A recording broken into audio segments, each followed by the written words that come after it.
Good morning, everybody. It's the Mad Plantman, and in today's show we'll be heading into the woodland, going across bog, and coming out beneath one of the most curious trees you can grow. Bluebells. They're going to stop you in your tracks. A tree that rains handkerchiefs in spring, and a plant so bold it looks prehistoric. But is it? Plus, Granfer, he's going to bring you a jig and a bit of a poem. And I'm going to show you how to have a look at your borders, plant them from the bones up. Stay weird, stay wild, and follow me for the rest of the show. Right, first off, bluebells. One of those things in this country that signifies spring. The magic of a woodland walk. It's just a beautiful plant. It loves a little bit of dappled light. It loves its mulchy leaf mould to keep it growing. And it just gives these wonderful blue flowers that over time will spread and colonise an area. Now, there are two types of bluebells. There is the Great British Bluebell, which is an upright variety, and there is the Spanish droopy variety. Now, we don't necessarily like the Spanish droopy variety because apparently it takes over in the similar way to the English bluebell, which also takes over. But as we're in England, that's the one we like. Anyway, let's have a little closer look at some of the bluebells I've got behind me growing on one of my hedges. See, that's not bad, is it? There you go. Here's the bluebells all growing. It won't mind me taking off one of the flowers. Just get a little bit closer there for you. You can see each little exquisite flower is shaped like that. And as the name suggests, they're like little blue bells. Just look fantastic. And as you can see, there's a bit of trampling down here. Some sort of creature's been wandering around. I would imagine it's one of the badgers that goes out for its morning and evening stroll around here. But these are the bluebells. What a beautiful sight. Early morning. Look at what happens. Get up, go out and see these little beauties. All standing to attention.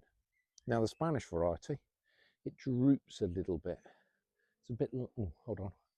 Do one that you can see. It droops a little bit like that. But it's the English variety that we've got in this garden. That's the one that I'm pretty proud of. It'll sow seed. And as you can see, this is all colonised here. And I'm trying to get it to colonise other places. But what a cracker. Lovely early morning start in spring. Brilliant. Next, what are we going to look at? Prehistoric beastie? Okie dokie. This is, and excuse the pronunciation, the Lecitian, or the skunk cabbage. It is a bold and beautiful bog-loving plant. And as you can maybe hear the little waterfall behind, this is a little stream area here.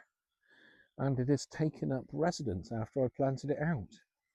It loves damp ground, it loves a pond edge, and of course it loves a bog garden. In other words, it's quite happy with its feet being nice and wet. Loves where water naturally gathers, and here's sort of like a corner area of where the stream comes through up here, and there's another stream bit here, and it just has taken over this area beautifully. It's not a polite plant, but a brilliant one. You've got the space, it will just reward you. And this year, for the first time, I've got some babies from it. Let me show you the babies. There we go.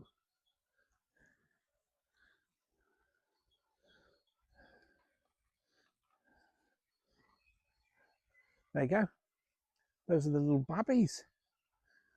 Didn't expect those. I came up to have a little look and thought, oh, what can I take some photos of?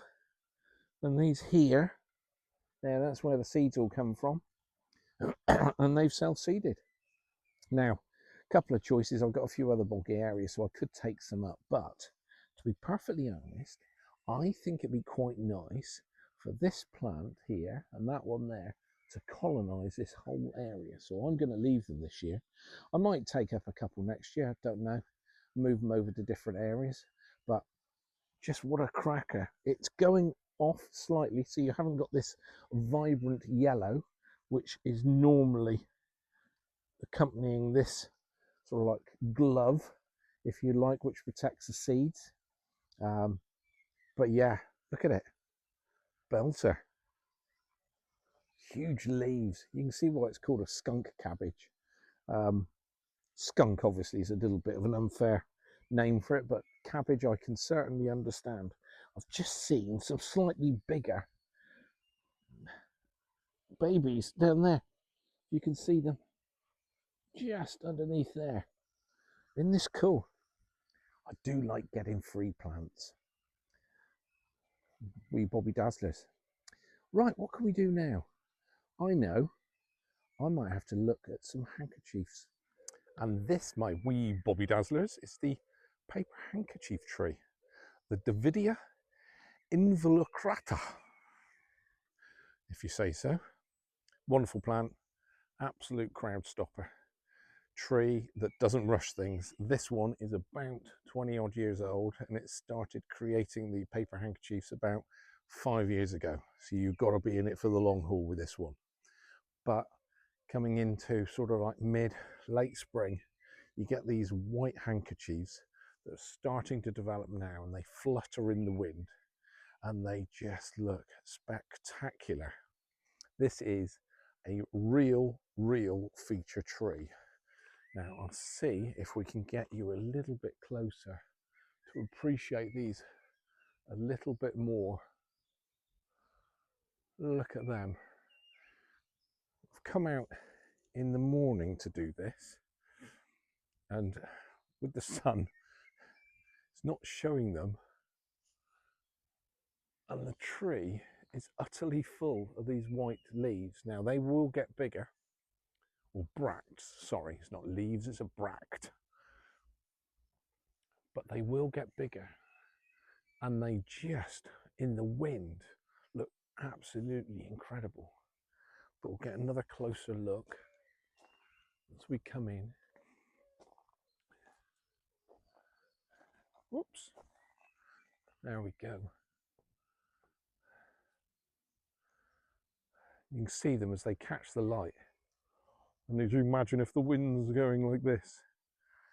But as I said, this tree is about 15, 20 years old.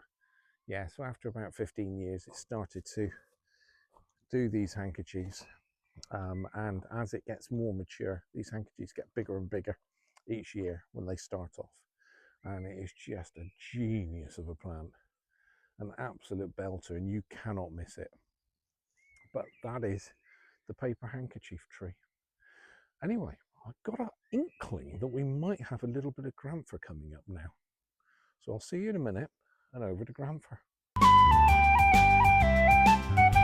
Hello there, my lovers. It's Granfer here. It's all looking proper handsome now, isn't it? Spring's coming on.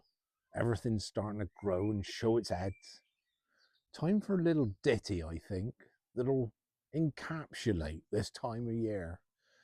Well now, me handsomes, listen here close, 'cause gardens aren't built with no hurry or pose. You don't plant joy with fancy plans. You plant it there with muddy hands. First goes roots, then dreams, then times. Then comes blooms, like church bell chimes. Dig when you can, rest when you must. Trust the seasons, trust the dust.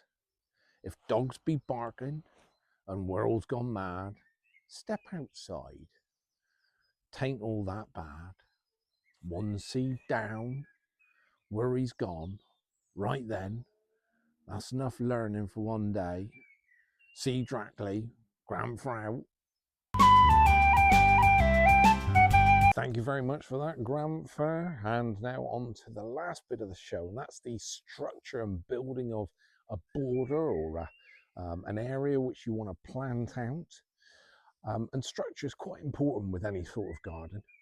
You've got trees, and then you've got perennials.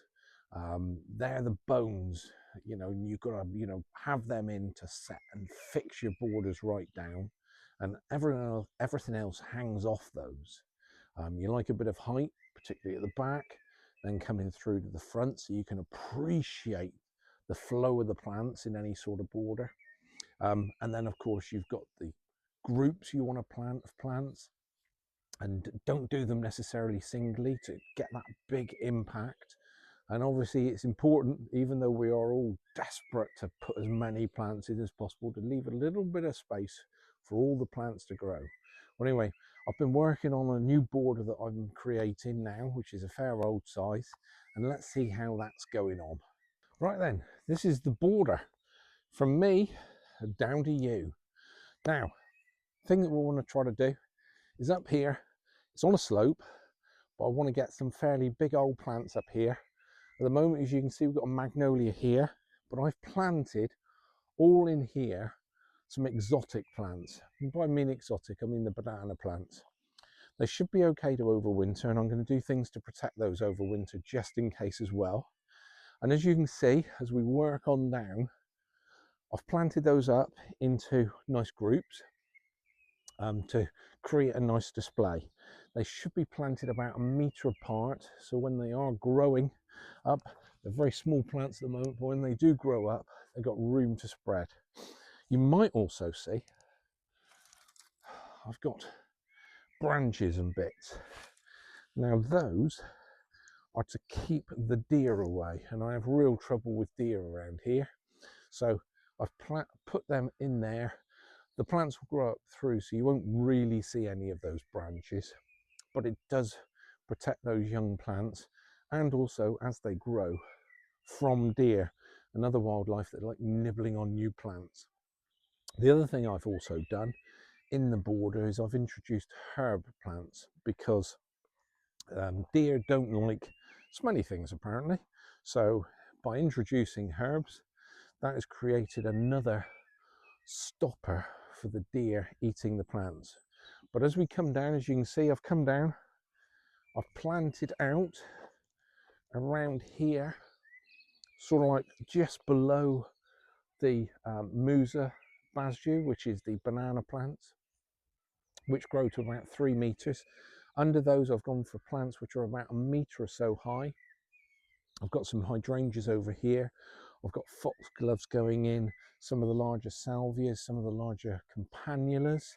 And then you've got the perennial bushes like the penstemons, which are fantastic, all going in here, and some of them started to go in here. And then as I go towards the front, I go down further, and you're looking at things like heucheras, osteospermum, all that grow up to say 50 or 60 centimeters, and that will take me through to the beginning of the border as it goes onto the grass. Now I can go that stage further as well and go for very low plants, like sort of like maybe even like a marjoram or something like that, which will grow at a very low level and spread, maybe vinca, something just to create an edge that goes straight into the lawn, and plants that don't mind a bit of a hedge trim as well if you catch it with a rotor blade.